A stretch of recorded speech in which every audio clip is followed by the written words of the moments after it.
Another day, another basketball stories na naman ang pagkukwentuhan natin. At ngayon nga ay pag-uusapan natin ang balitang maglalaro na naman nga po si Dylan Harper ng off the bench sa San Antonio Spurs at ang balitang posibleng paglipat na LeBron sa Washington Wizards. Mismong si Dylan Harper na nga po nagreklamo sa San Antonio Spurs na hindi nga po niya gusto ang trato sa kanya ng kanilang team since hindi nga po niya alam kung ano ang kanyang role ng nakarang season.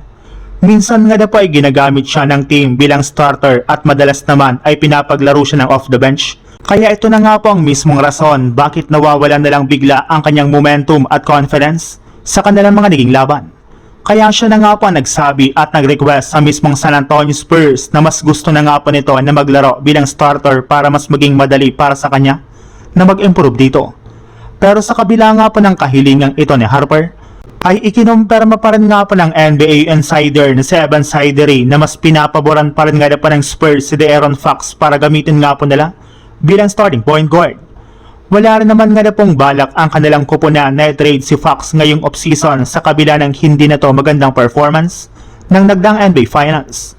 Ibig sabihin, mananatili pa rin nga po si Dylan Harper bilang bench player at malilimitahan ulit nga po ang kanyang playing time na siyang posibleng maging dahilan ng problema sa pagitan ng kampo ni Harper at ang front office ng Spurs.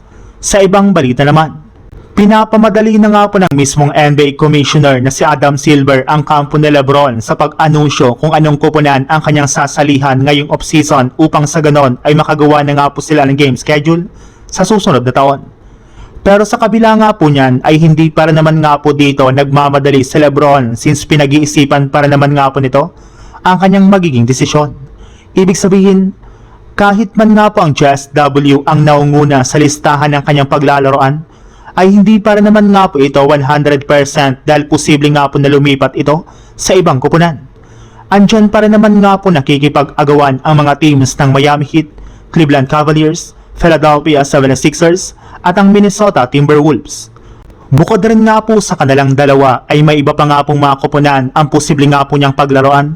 Kagaya na lang ng Washington Wizards matapos ibalita na kinausap ni Anthony Davis sa LeBron patungkol sa pagsasama muli nilang dalawa ngayong offseason sa iisang kupunan. Sinubukan na nga po niya itong i-recruit ng mga nagdaang araw at hinihintay na lang naman nga po nito ang kanyang magiging desisyon.